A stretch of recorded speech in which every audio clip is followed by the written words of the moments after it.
Alors aujourd'hui, on plonge dans un des récits les plus puissants qui soit, l'Exode. C'est le deuxième livre de la Bible et du Tanakh. C'est ici que l'histoire, qui a commencé tout doucement dans la Genèse avec une famille, eh bien là, elle explose carrément en une épopée sur la naissance de toute une nation. Et dès le départ, on est plongé dans une situation, disons-le, désespérée. Les enjeux sont énormes, vraiment. Il s'agit de la survie et de la liberté de tout un peuple, les descendants de Jacob, qu'on appelle maintenant les enfants d'Israël. Première partie, l'oppression en Égypte. Alors, comment est-ce qu'on en est arrivé là? Comment cette promesse de grandeur a pu virer au cauchemar? Notre récit nous amène directement dans les profondeurs de l'esclavage en terre égyptienne. Après la mort de Joseph, tout bascule. Les Israélites prospèrent, ils deviennent nombreux, tellement nombreux qu'un nouveau pharaon commence à les voir comme une menace. Il devient carrément parano. Et sa solution, elle est brutale, l'esclavage.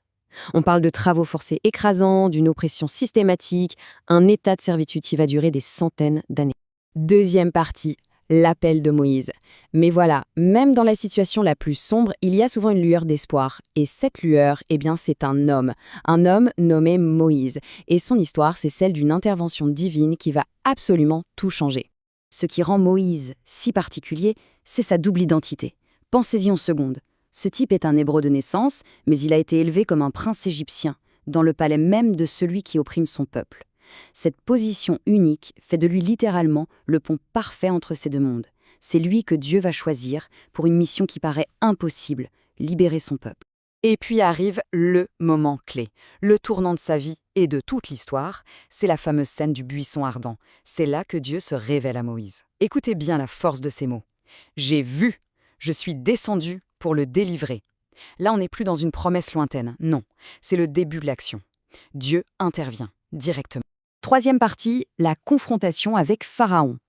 Bon, la mission est claire, mais l'obstacle, il est juste colossal.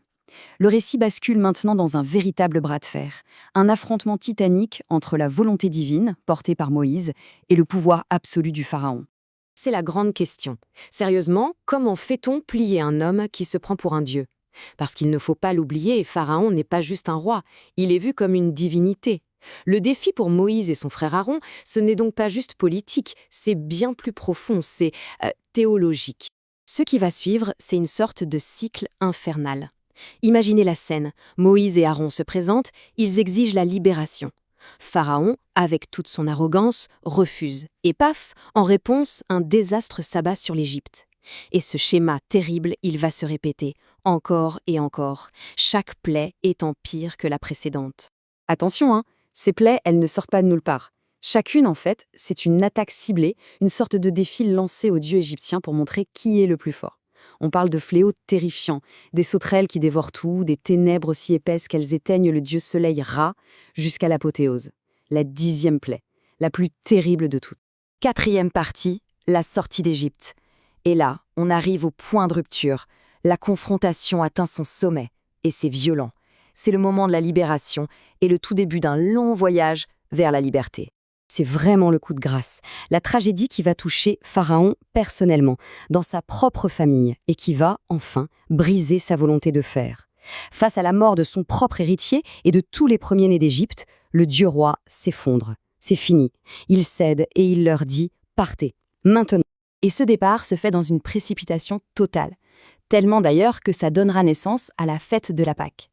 Dans leur hâte, ils emportent même des richesses des Égyptiens. Mais surtout, ils ne sont pas seuls. Ils sont guidés de manière visible. Une colonne de nuée le jour, une colonne de feu la nuit. Direction, une montagne qui va tout changer, le Sinaï. Cinquième partie, l'alliance au Sinaï. Ok, ils sont libres, super. Mais et maintenant? Comment est-ce qu'une foule d'anciens esclaves peut devenir une véritable nation? La réponse, elle se trouve là, au pied du mont Sinaï. Et au cœur de cette nouvelle identité, il y a un chiffre, juste un, 10. Il représente, bien sûr, les 10 commandements. Mais attention, ce ne sont pas juste des règles à suivre bêtement. C'est bien plus que ça.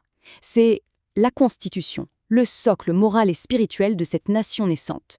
En fait, ce qui se passe au Sinaï, c'est beaucoup plus grand qu'une simple loi.